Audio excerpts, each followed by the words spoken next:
Hello and welcome back to Cooking the Books with me, Gilly Smith, the podcast which takes us through 4 food moments from the books of our favourite food writers. It's about all of life through the prism of food. And this week I'm with Turkish food writer and chef Ozlem Warren. I always felt, rather than thinking about differences, it is our common heritage. How lovely. I perhaps put mint in mine and you put perhaps cumin in yours. Lovely. Rather than saying, we're different. No, it's our common heritage. It's our job, really, to preserve and pass it to the next generations.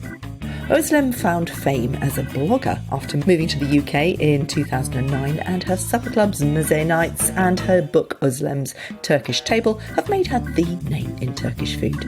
But when her hometown of Antakya was devastated by the recent earthquake, she's raised thousands for the relief effort with the help of food influencers like Melissa Thompson, Ixta, Belfrage and Clerkenwell Boy. We first met at a fundraising Cooking the Book supper club at mine, just a few days before she was due to go back to Turkey. I caught up with her after a massively emotional journey, not least because of the death of her mother. First of all, merhaba, dear Gilly. It's so lovely to talk to you, and thank you very much for having me. Yes, indeed, a very emotional, poignant, yet still full of love kind of journey. That's how it is at home. Always so much love and support, and it was good to be back, really good to be back. You were in Istanbul, you weren't in the main areas which have been absolutely devastated, including the village where your grandparents lived and where you grew up. I mean, did you go to Antakya? Antakya, fingers crossed, I'm going back in June. It's because, unfortunately, the city is not ready, really, to welcome people. Rather than being a helpful hand, it will be much of a distraction. So I was there because we have lots of displaced family in Istanbul, in Ankara. So I was there sending parcels, giving calls, giving a bit of a supporting hand, really, that way. As you say, it is my hometown, Antakya, massively destroyed. But we are hopeful in the sense that there is an incredible support group and solidarity. And it was just wonderful to give a little bit of helping hand while I was there. And there has been a massive response from the international hugely. community, from the UK, from your followers. We had a wonderful supper club. Oh, it was so special. You've done all sorts of things to raise money for the relief fund. There's been this outpouring of support. I mean, it feels so connected to Turkey and Turkish food and Syria and Syrian culture. How does that go down in Turkey? Do people feel the support? They do, and they are overwhelmed with it, to be honest. I mean, it's a major area. It's over 14 million of folks affected in one way or another in southern east part of Turkey, and they are incredibly grateful. I mean, just alone the sale of my signed copy of my cookery book, Ozlem's Turkish Table, raised over 8.5 thousand K, directly went to the foundation, Turkey Foundation. And they are very grateful because the region desperately needs that. They need tents, they need basic food, and seeing that support, especially Turks who live abroad, I think feel that enormously because we can't be there physically. So that's our way of being able to, a little at least or more, to give support. As you say, it's my roots, it's my home, and it meant a lot to be able to do that. Well, I would love everybody listening to this podcast today to donate £10. I mean, imagine how much that would raise. We did it through DEC. You can just Google it. Just donate whatever you can. I think it's really important for people to think beyond the debris, the grey, the horrors, the awful stories that come out of these total disasters, and to remember and to taste and smell the flavours of the living countries that are so devastated. We did the same with Ukraine. I've done one with Syria. I'm going to do another one with Syria soon. But, you know, when you came to talk to us at the supper club and to feed us your food, and we told the stories of Antakya, formerly Antioch. So let's revisit that for people who weren't able to come to the supper club. Antakya is your hometown. It was devastated by the earthquake. It's in southern Turkey, but it has an ancient history. Tell us about ancient Antioch, the capital of the Roman province of Syria. Oh, it's it is, as you say, this is even more important now because, as you say, the buildings. I mean, ancient Antioch had earthquakes, 7 big earthquakes throughout thousands of years of history, and each time it rebuilt itself. So that's the heritage, that's that special land and the history that needs to be preserved. That's what it is, really. As you say, Antakya, ancient Antioch, was the fair crown of the Orient, back in the day, 4 BC. We're talking about 4 BC. Yeah. It was a important part of the Silk Road, where all those spices and the silk and the copper and whatnot passed through the Levant. It was a part of that Levantine culture. It is an important place in terms of religious significance to it, because the early Christians came to ancient Antioch, built St. Peter's Church, carved inside the Habib Nejar mountain, St. Peter's Church, which became the pilgrimage for Christians to come all around the world. So the very first outside of Jerusalem was built in ancient Antioch. It is the land of diversity, where the Muslim and the Christian and Jewish community still live today. Hand in hand, you hear muezzin calling for a prayer, the same time church bells ringing. I grew up with this. That's why it is such a significant, such an important land. As you say, the Romans, the Hittites, the Byzantines, the Ottomans, they all passed through. They all left their mark. The city breathes that.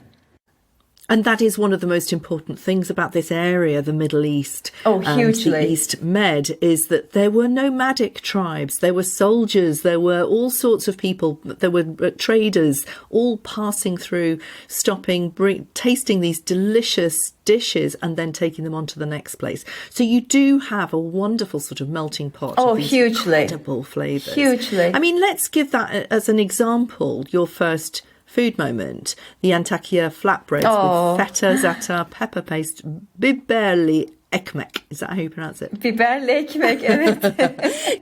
Beautiful pronunciation. Honestly, even the word of it makes me emotional. It is itself a piece of history. Those flatbreads, the Turks were nomads. They were making flatbreads since they lived in Central Asia and brought with them those traditions. And Turkey is a vast country, and each region has its own delicacies, has its own traditions. Southern Turkish food drives the traditions of using the bakeries, as we call fırın, as their community oven. For hundreds and hundreds of years, bakers not only bake your daily bread, but they bake folks' flatbreads, dolmas, casseroles. In that way, actually, it's a very sustainable kitchen. Rather than people turning their ovens on in their home, they take it to the bakery. Yeah. So traditionally, it's an incredibly sustainable way of living when you see it. But it has such emotional significance. I mean, my grandmother had this beautiful 450-year-old stone home in ancient Antioch. Great big courtyard, pomegranate trees, mulberry, walnut trees. Under the shades of those beautiful trees, there was a beautiful marble table in the middle where all the action would take place. Heaven. Grandma would gather all her spices. Grandpa, being the food merchant, brings the best of all the fresh produce and whatnot. So she would say, today we're making biberli ekmek, Ozlem. So here is the filling Mom and Grandma would prepare. We grandchildren had the job of taking the filling at the cobbled streets of ancient Antioch to Long Market, to Uzun Çarşı. So here is the bakery, Yılmaz Fırın say. So he says, hoş geldiniz, welcome Ozlem. I see you're making biberli ekmek. Here's my bread for you. I will make it for you. I will put it the topping filling for you. You wait there, and I know you'll be hungry. I'll make you a little extra one so you could taste it as you get along. So we happily wait for all the wafting smells of beautiful aromas of flatbread being made. And then we would take it back to home while eating a little bit, and in between saying hello to this neighbor and that neighbor. It's that heart of the community, really. I love that picture of, you and your cousins kind of just running down the cobble streets and everybody knowing you. Can you imagine? Everyone's known you. You buy the cheese from Mustafa uncle. You buy whatever, the grains from Shakir, my uncle, a very prominent food merchant again. And open door policy, my grandmother's store, an ancient door, blimey, open every day. People always turn up, and usually around mealtime. Grandma, anyway, knows that, and we would put extra plates on the table because she knows so-and-so, they will bound to be someone turning up. Said, oh, come on over. We're having lunch. Let's enjoy this biber ekmek together. It's how we grow up. And that is what we're talking about that has been devastated by the earthquake. Yes, it's, the housing that was built badly. But it's actually, that's what the heart of the community is. Now, you haven't been able to get through to the old town in Antakya to see whether that 450-year-old beautiful stone house of your grandparents is still standing. Have you any idea when you'll be able to get there? We have some report that there are some damages, unfortunately, but I think there are bits intact, because we donated to become an art and crafts museum, so everyone could enjoy it. So I have some wonderful friends passionate about restoring. As a matter of fact, I'll go and visit them in June. So fingers crossed, we'll get back to its, perhaps not as much of the formal glory, but at least whatever bit we could preserve. Is the fact that, it rebuilt itself 7 times again. I really want to hang on to that hope. Of course. And what about the bakeries? Will that culture die? Because it's the new town, isn't it, that was devastated, really? It's those high-rise blocks that were built so badly. But what about the bakeries? There are some parts damaged, but there are some parts intact. But then comes the effect of community. There is really strong sense of community. Unfortunately, some Antakya folks had to leave because of their houses got destroyed. But there are folks who refuse to leave. And there are friends like I have, Meriç Farm, who they have their olive growth in the mountains. So they have that lovely part, so they could be able to feed the town in, and they are passionate about restoring. So there are people like that. And also, as you say, as I try to say, that there's the mosaic of community with the Christian community, the Jews. And so they're all hand in hand, really adamant, getting the help from UNESCO and, international, preserving foundations, saying that, look, this is history. It's a UNESCO accredited city of world gastronomy, Antakya. So there are special foundations like that that I'm really hopeful that we will preserve whatever we can. Absolutely. Yes. And I think that UNESCO places a great deal of value on intangible memories, and food comes under that criteria. Absolutely. Take us back into that courtyard of your grandparents again, though, for your second food moment, the dolma making on that marble table. So special, honestly. It is more than dolma, and I feel most of the folks listening to in the Levant culture will relate to that. My Greek friends would do a similar thing. My friends in Jordan would do a similar thing. It is an act of support, act of togetherness, Even my father would get involved in those days when they were courting with mom. He would help preparing the leaves or the vegetables, and some would prepare the filling. Some would make constant chai and coffee because you need to. It's a social event. You get together and you make dolma together. Some would stuff, and then of course it would usually go to the bakery to bake. So baker is involved in that act too, and it is so significant for us. It tastes heavenly, of course. It's your memories more than anything. But that love goes to that doll. It's a labor of love, but the memories is so special. Yeah, but again, they are lasting. I mean, this is food that remember that Antakya comes from a fusion of Greek and Roman and Persian food over the centuries. It's been and Syrian, of course, being by the Aleppo, hugely. Of course, yeah. and this is centuries old, and dolmades is part of that culture. Yeah. For hundreds and hundreds of years. Oh, hugely. So, heritage, really.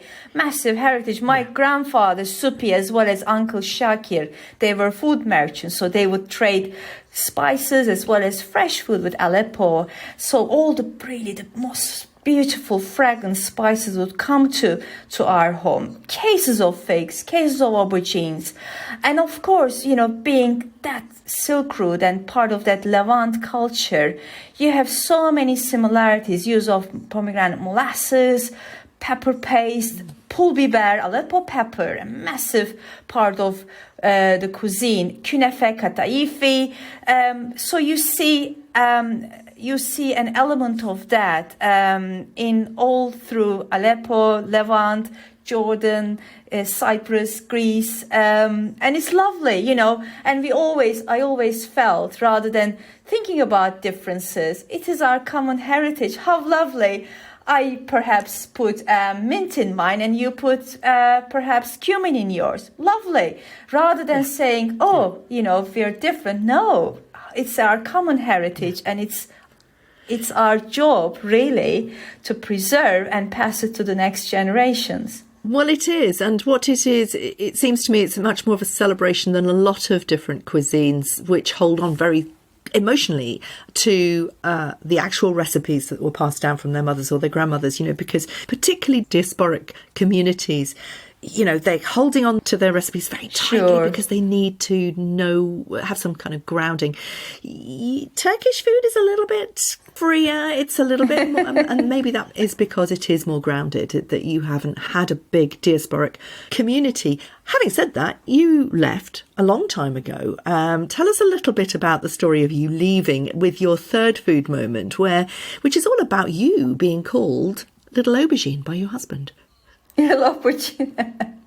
Oh boy, yes, I did. I studied for my further master's degree in Scotland, Stirling University. I love Scotland, and I happened to meet my now husband, and Angus, a very Scottish name, but he was born in Beaumont, Texas, but he's actually from Wiltshire, so we are a right mixture in that sense. And we had a 6-year courtship, because after my studies I had to return to Istanbul, and he was in Aberdeen working for a corporation, but we always traveled back and forth. My mom and dad adored him, absolutely.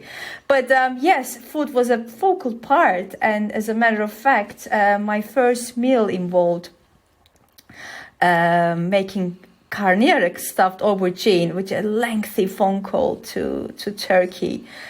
Being a student in 1995, I think the year was, pre-internet, pre-everything. So I'm trying to get the stuffed aubergine karnıyarık recipe right, calling Mom in Istanbul. And Angus listens to what I'm talking about, fascinated with this patlıcan talk here and there. And he said, Ozlem, what is this patlıcan you're talking about so passionately? And I said, well, that's the aubergine you call it, and if I can get it right, stuffed aubergine, that's your dinner tonight. And he said, it sounds so lovely, and I think I'll call you patlıcan from now on. My name was patlıcan since then, or patlı is short. Very cute. I'm very fond of it. perhaps not that cute when you go home and people think, pork name, patlıcan. And your final food moment actually continues the theme of Angus. Your Turkish coffee ritual. The bride-to-be has to serve the coffee in a specific way. Tell us about that and how nerve-wracking it was. Oh, bless him, bless him. You know, I come from a traditional family, a lovely father and mom, generous in heart. And, you know, for a traditional family to accept Angus, yet alone accept and staying with us, of course, different rooms. But one of his last visits was, Mom, clearly remember, Mom was making her gözlemez and, you know, pastries for breakfast. Dad in his dressing gown doing his fresh oranges, because Angus loved fresh portakal suyu orange juice. Mom has curlers in her hair.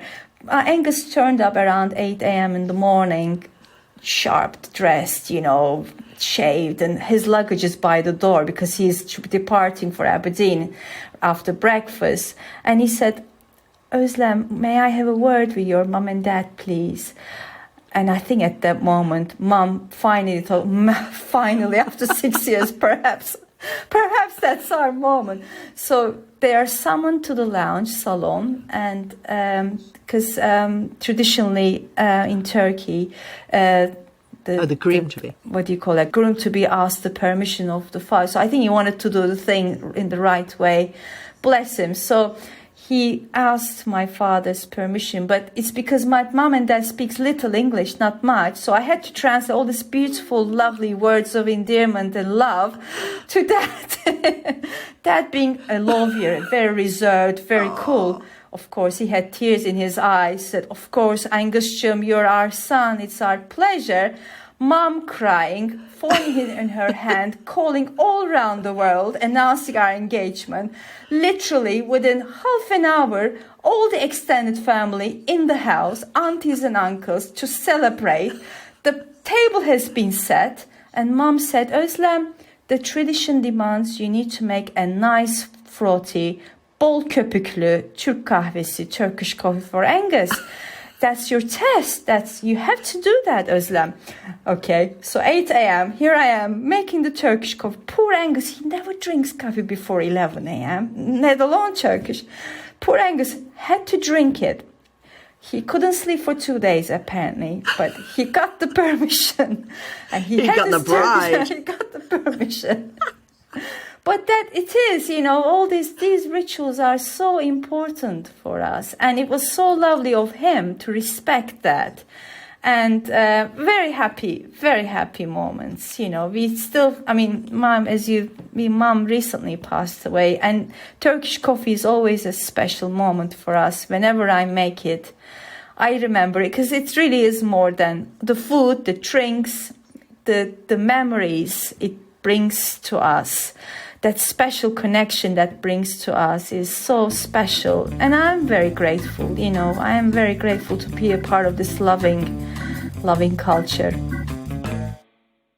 To donate anything to the Disasters and Emergency Committee, go to dec.org.uk/Turkey-Syria earthquake appeal, or just Google DEC Turkey. Thanks for listening. Do follow me on Instagram. I'm at @FoodGillySmith, and on Substack, where you'll find a little extra bites from Ozlem from our supper club the other week. Just search for Gilly Smith on Substack, and I'll see you next week.